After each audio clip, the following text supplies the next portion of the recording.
this is Ria. Welcome to Little Stories for Tiny People. I'm currently huddled beneath a blanket. I know what you're thinking, and yes, it is because the studio spiders and studio beetles are in the middle of hosting a loud party. They knew I was planning to record today. I sent them a brief, yet cordial email about it last week, as I always do, reminding them I will need silence for at least 47 minutes. And what do? They throw a party. Here, in my studio. Let me give you a sense of what I'm dealing with. This is what it sounds like without the blanket. You would think they could at least tone down the polka band. But apparently, they've turned off their email notifications. So here I am in my own studio, trying to dampen the sound with this blanket.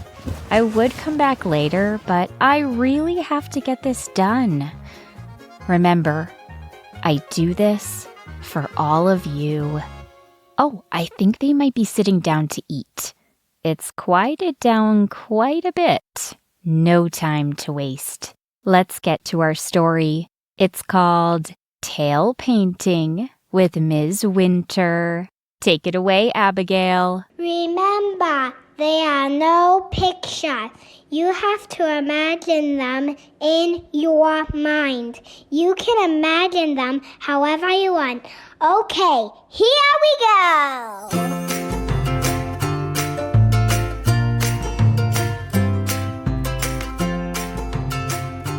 Come in, take a seat. Welcome. Come in, take a seat. Please get out your supplies. We haven't a moment to waste.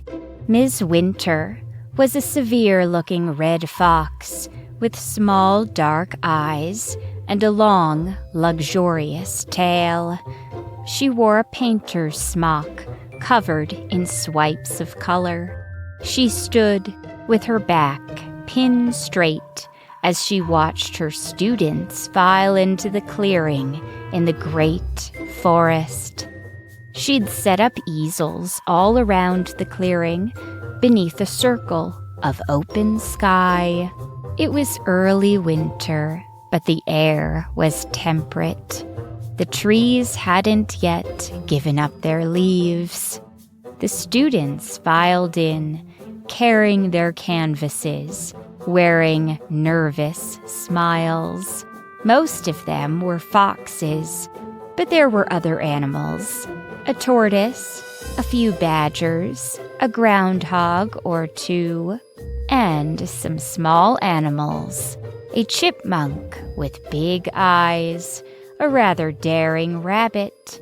Of course, Ms. Winter promised there would be no eating in class, but still, it amazed her that these defenseless prey animals came at all. Looking them over as they took their positions, she had little hope. She'd been holding drop-in tail painting classes for months in search of the next big artist in the forest. But they all looked lackluster. Studies in mediocrity, if she was honest. Not one looked like the next big thing. But she had to keep trying. Ms. Winter wrinkled her nose as she sniffed at the group. It would be another minute before the clock struck 2, signaling the beginning of the session. As she scowled at the students, looking so eager and so average, her mind wandered to her arch-rival, Miss Honeyworth. Miss Honeyworth was the only other art teacher of any significance in the forest, and somehow, Miss Winter had no idea how, somehow, Miss Honeyworth had discovered not 1, not 2, but 3 artistic geniuses in the last year alone.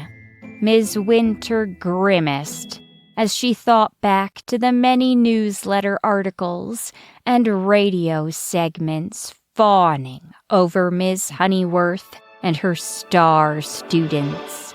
I'm here with Miss Honeyworth and her student, Leilani Squirrel, at the opening of Leilani's first big art show. Leilani, how did you end up here?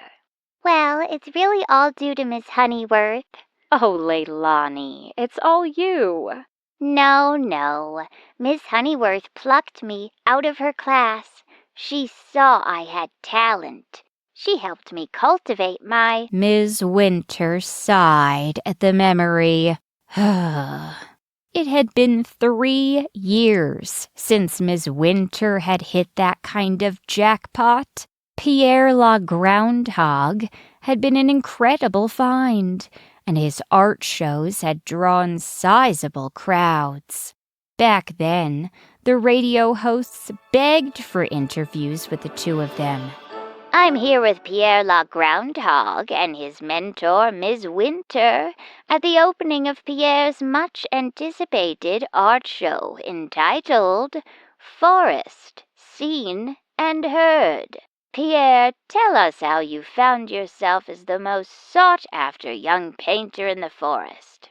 Well, he was a nobody, I tell you, a nobody, until I found him. I plucked him from obscurity. Me, I did it. Miss Winter, that's fantastic, isn't it? But Pierre had long since moved away, and the forest creatures had moved on. The clock chimed. Miss Winter shook herself from her musings and got down to business. Welcome to Tail Painting class. I'm Miss Winter. I want to reiterate that we have a no-eat policy in this class, she said, giving a sharp look to the foxes in the room. Prey creatures are welcome to leave several minutes early to get a head start. The foxes chuckled. The docile creatures furrowed their brows. We will be painting a mountain scene. Everyone, get your tails out and we shall begin. Excuse me, Miss Autumn?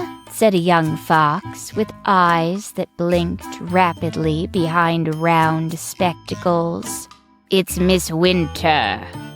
Yes, Miss Winter. I don't have a canvas. And why not? When I heard it was a tail painting class, I thought we were going to paint our tails. Miss Winter's eyebrows shot up in surprise and distaste as giggles erupted around the clearing. That is one of the most ridiculous things I've ever heard, and I've heard many ridiculous things. Obviously, we are painting using our tails. The young fox looked around uncertainly, as if this was not at all obvious to him. There was a stretch of silence as Miss Winter's eyes grew dark, and a little vein became visible on her neck. Then, without a shred of warning, Miss Winter leapt at the young fox. Get out! Leave! Be gone with you! This class is for serious artists only. Out, I said. Miss Winter chased him, yelping, from the clearing. The remaining students glanced around at one another, shocked into silence. Now then, Miss Winter thundered. We simply must get down to business. What an astonishing waste of precious minutes. Everyone follow my lead. Miss Winter dipped the very end of her tail into a container of white paint and proceeded to spread the paint across her canvas. This is a base coat, students. Follow along now. The students did as they were told. A tortoise named Little Sam raised his foot. Miss Winter scowled at him, knowing for sure he was not a budding artistic genius who could win her favor amongst those in the know in the forest. "What is it?" All around the tortoise, the other animals were busily coating their canvases with a layer of crisp white paint. Little Sam frowned. I don't think my tail is capable of that," Little Sam said, craning his neck to assess his tail's capabilities. There was no way it would be a useful paintbrush. Miss Winter paused in her own painting to glare at the tortoise with his ineffectual little tail. "Get out! Skedaddle! Leave at once!" Miss Winter chased the tortoise out of the clearing. The tortoise moved, well, like a tortoise, so the whole thing looked like a bizarre, slow-motion chase, with Miss Winter creeping along behind him as he went, leaning threateningly over his shell, waving her paws wildly, and gnashing her teeth. Finally, after more precious minutes of class had been wasted by this strange spectacle, it was back to painting. "Now, students, we'll trace the outline of our mountain range, like so."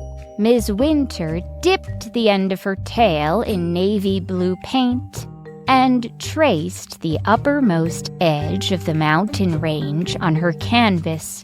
When she was done, she meandered around the rows of students, commenting on their efforts. "Decent. Not good, but decent.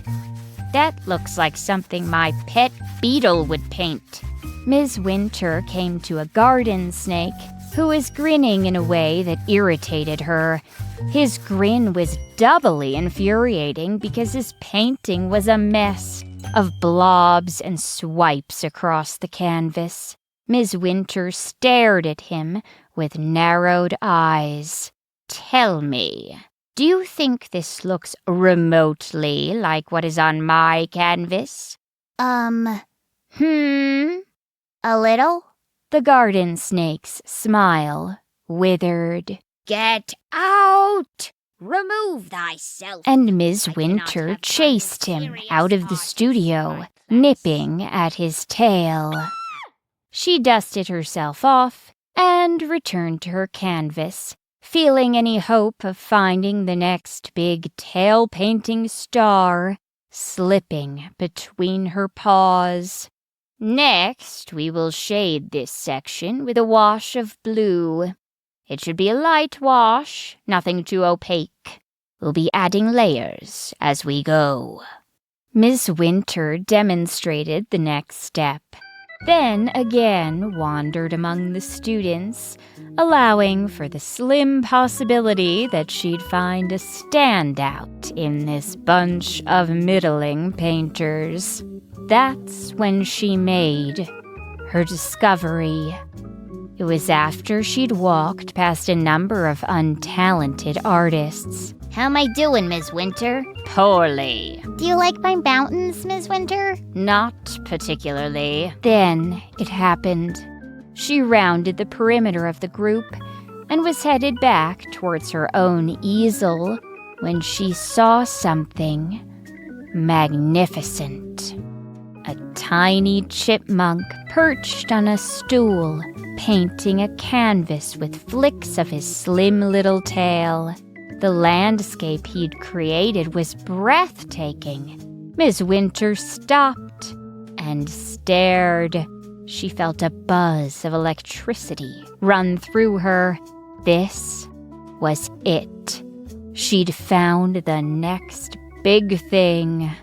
Miss Winter felt as though the world went quiet. She went quiet. She stood stock still, afraid to make a move. She had to play this carefully, strategically. But she couldn't help herself. She dashed over to the chipmunk and loomed over him as he worked. The chipmunk paused. It was a full-body pause.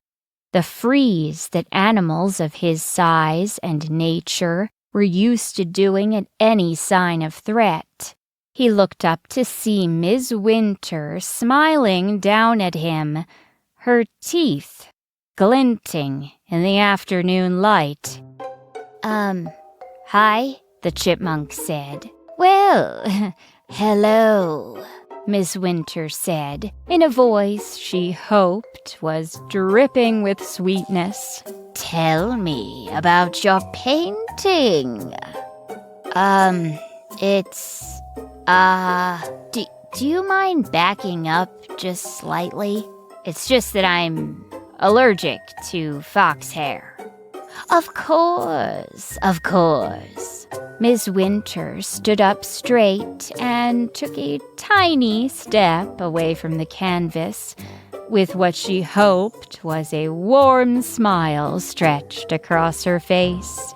I'm just trying to paint it the best I can, I guess. I see. And do you have much artistic experience? Artistic experience? Yes, have you tail-painted much before? I've never tail-painted before. Ms. Winter thought she might faint. She tried to keep it together and not let on what a big deal this was. Be strategic, she told herself as she plastered a bigger smile on her face. The chipmunk, for his part, fidgeted uncomfortably under the glare of Ms. Winter's attention. I'd love to speak to you further about your painting. Was it JJ? That's right, JJ. JJ, please come see me at the end of class. Seeing the look on his face, she added, Of course, my no-eat policy is in place at all times for my students. All right, then. You'll come see me. We'll talk. JJ, the artistic genius, gave what Ms. Winter interpreted as a nearly imperceptible nod. Wonderful. Just fantastic. Ms. Winter strode back to her canvas, feeling like her world was coming alive. As she demonstrated the next step in the painting, she imagined what would follow this incredible discovery. We're here with Miss Winter, a top art teacher in the forest, and her protege, JJ, a chipmunk she plucked from obscurity, who is now headlining the biggest art show in the forest. Miss Winter, how did you do it? The moment I saw JJ enter my class, I just knew. His artistic brilliance radiated from him. Of course, only someone with a practiced eye would be able to recognize it as such. Fascinating. And JJ, to what do you attribute your wild success? Well, I attribute it to Miss Winter, of course. Without her, I'd probably be in a burrow somewhere, eating walnut cricket cupcakes and going nowhere in life. Miss Winter could hardly contain herself. The thought of all the attention she'd get, the accolades, the sour look on Ms. Honeyworth's face when she learned of Ms. Winter's discovery of the next big thing. Well, it positively made her mouth water. Ms. Winter flicked her tail in careful swipes across her canvas, adding a layer of shrubs, trees, clouds in the sky, the sun peeking out from the clouds. She was a talented tail painter, and she did enjoy putting paint to canvas. But at the moment, her mind was elsewhere. The class was alive with the sounds of dozens of tails swishing against canvases. Birds sang from the tree branches. The sun was warm, but not a bit harsh, on this brisk, late fall afternoon. Miss Winter finished her last swipes on the canvas and rinsed her tail in the little bowl of water she always kept by her easel. Then she turned her attention to the class. In particular, she set her attention on her star student, Jared or Jason or Juju or whatever his name was. But he wasn't at his canvas. Every strand of fur running along Ms. Winter's spine went pin straight. Her mouth became a desert as her small eyes darted around the class, searching for the key to her own reputational success. Ms. Winter dashed to the place where the chipmunk had been. The canvas with the lovely landscape tail painting remained, but his stool was empty. Surrounding it were useless creatures busily working on their mediocre paintings. Students, Miss Winter said, trying to keep her rising agitation out of her voice. Did anyone happen to see where that darling chipmunk went off to? A badger looked up from his work. There was a chipmunk here? His name was, I think it was Jiminy, or maybe John? Doesn't ring a bell. Miss Winter felt another buzz of electricity run through her, from the tip of her tail to the area behind her eyes. But this time, it was rage, fury. She felt a headache drumming up, as if someone were tapping against her brain with a little hammer. Doesn't ring a bell, does it? Despite everything that had already taken place, the badger seemed to have no idea what was coming. Miss Winter leapt at him, screeching, Get out! chasing him out of the clearing. Be gone with you. The badger disappeared into the woods, running faster than any of them had ever seen a badger run.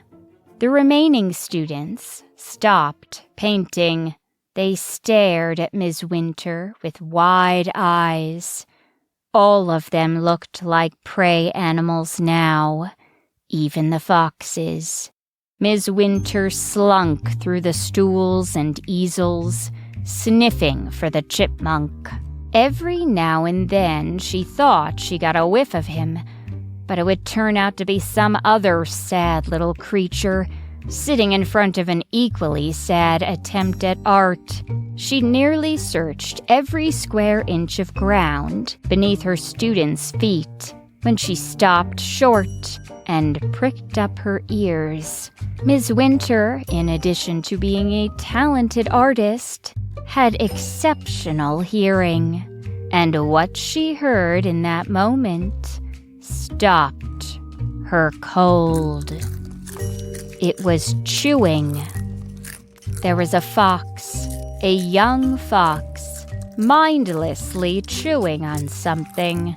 Miss Winter scurried to him, a severe expression on her face.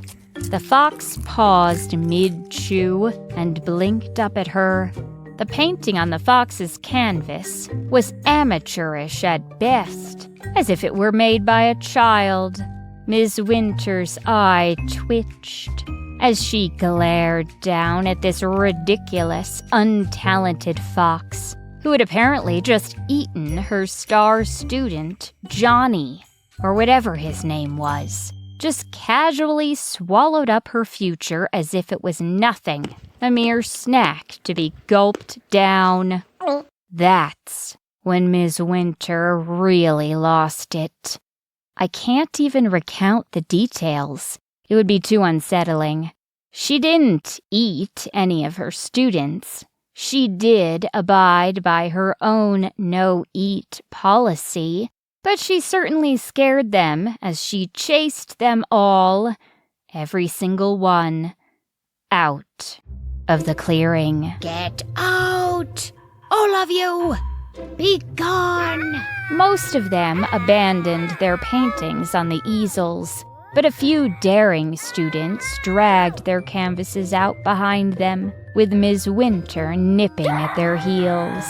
It was a dramatic scene, but it was also quick. Soon, Ms. Winter was alone in the clearing in the forest, surrounded by half-finished works of art. Across the forest, JJ, the chipmunk, scampered over rocks and under logs, across the crisp leaves blanketing the forest floor. He was relieved to have been able to slip out of Ms. Winter's art class. What a nightmare. He couldn't stand another minute of it. How strange it had been for her to loom over him, and the way she kept darting her eyes at him. He was glad to have made a run for it when he did. No one had noticed him scurry away through their feet. It was a beautiful afternoon. JJ smiled up at the rays of sun, winking through the bare tree branches. Then he heard the sound of animals in the distance. Welcome, everyone. Do come in. So glad to have you here. As he neared the voices, he saw a sign with lovely lettering. It said, "Tail Painting with a Ms. Honeyworth." There was a tall raccoon wearing an artist's smock. She was smiling at the students as they stepped into the clearing. There were squirrels and chipmunks among them. He had rather enjoyed tail painting. Perhaps he'd give it another go with this Ms. Honeyworth character. JJ watched as the students filed into Ms. Honeyworth's class. He noticed that everyone smiled at her as they entered, their eyes shining with appreciation. JJ scampered over to Ms. Honeyworth, whose eyes lit up with warmth as he approached. "Why, hello there. Are you joining my class?" I think so, but I don't have any supplies," JJ said, thinking of his abandoned paint and canvas. "I've got plenty. Join us, please." Ms. Honeyworth ushered him inside. "Who knows? You might just be my next star student."